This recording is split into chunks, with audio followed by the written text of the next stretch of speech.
This is another video in our series covering advanced automation principles, and it covers the topic of Yang model aliasing. Let's start by explaining what we mean by Yang model aliasing. A network device may support many Yang models, and some of these may be vendor-specific, and other models may be standards-based, such as IETF models or OpenConfig models, or industry standards such as OpenRAN. But some of the configuration objects may exist in two or more sets of Yang models. Here we have an example of a vendor model showing interfaces. The vendor model has separate lists of interfaces for the different interface types. So for example, one list for 10100 Ethernet interfaces and a separate list for gigabit Ethernet interfaces, and so on. The IETF interfaces model, however, has a single list for all interfaces, with each interface entry in the list having the type in the entry. Note that a customer of the network device may have a preference for vendor-specific models if these devices are very familiar, but another customer may have a preference for the IETF model as a way of having a common model across a number of different network devices.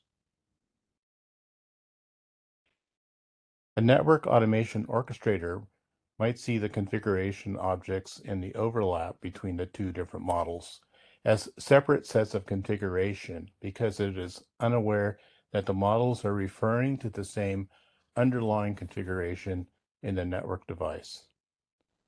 One model can be seen as an alias for the other. So what are the problems with Yang model aliasing? When you are using your orchestrator, you may choose to use either model to configure, for example, an interface. But if the orchestrator later checks the device's configuration, it may use both models to retrieve the configuration, not realizing that one model is an alias for the other. And it may realize that the configuration in the unused model has changed.